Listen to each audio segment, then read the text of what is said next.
Hello friends, welcome to steno aspirants. आज हम एक और डिक्टेशन करेंगे 600 वर्ड्स की। So let's start the dictation in 5 seconds.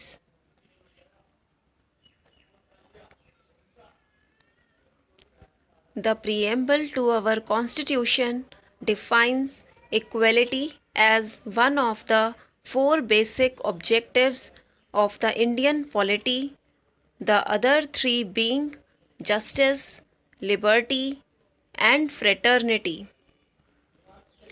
I appreciate that IPU, since its inception, has been a premier organization that supports the efforts and works in close cooperation with the United Nations to achieve its objectives and has been a focal point for worldwide parliamentary dialogue to secure peace and cooperation among peoples and for the firm establishment of representative democracy. Honorable Chairperson, the socio-political ethos in India flows from our Constitution. The Fundamental Rights Act as a guarantee that all Indian citizens can and will enjoy civil liberties and basic rights. Civil liberties take precedence over any other law of the land. Our Constitution also provides for adult franchisee, irrespective of class, caste, sex, and religion, to all its citizens. Further, we have adopted the concept of a welfare state in which the state plays a key role in the protection and promotion of the economic and social well-being of its citizens. It is based on the principles of equality of opportunity, equitable distribution of wealth, and it is incumbent upon the state to ensure that necessary measures be taken to bring the underprivileged to the mainstream.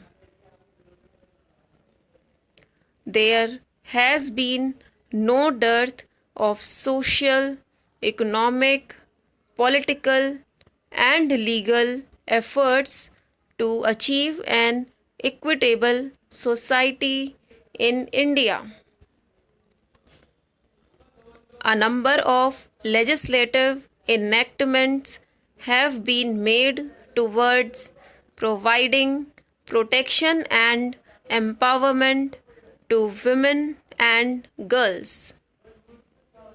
To ensure gender equality at the grassroots level and to politically empower both the rural and urban women.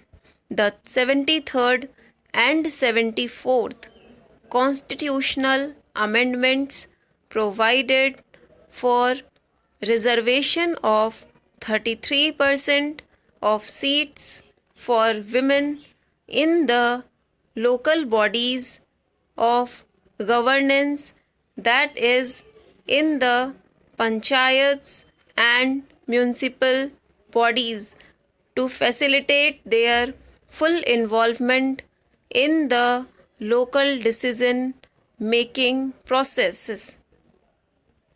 It also provides for at least one-third reservation for women to the office of chairperson in these bodies. Some of the Indian states have already raised the reservation level up to 50% to provide for still wider participation.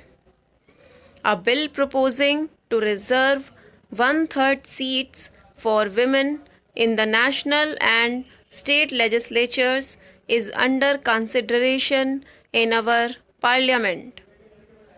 I can say with conviction that it may not be long before this legislation enters the statute list of our country.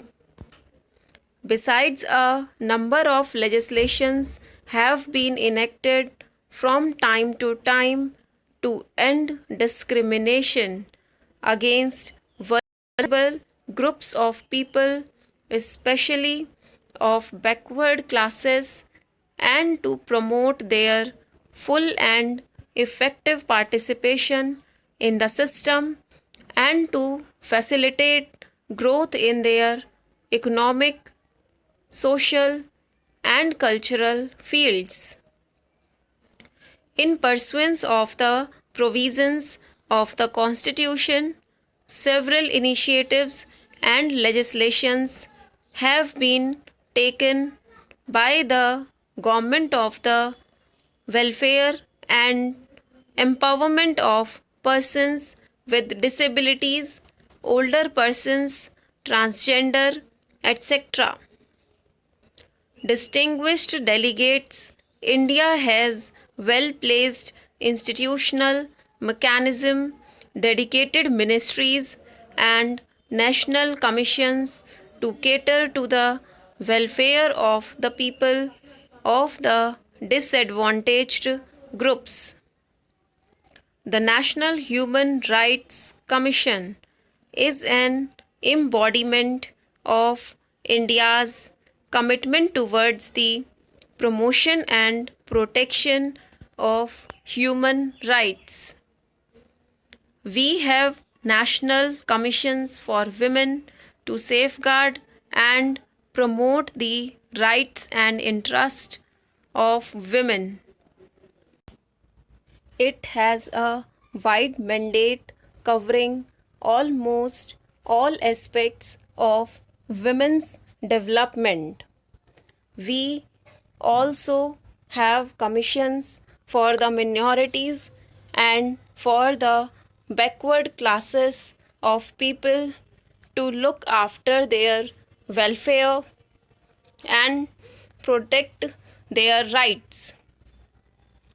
Over the years, since our independence, many schemes have been introduced and implemented by different ministries and departments, both at the state and union level, for bringing a just and equitable society in our country. Stop. इसी के साथ हमारी dictation over होती है। इसका explanation next video में आएगा, so stay connected. Thank you.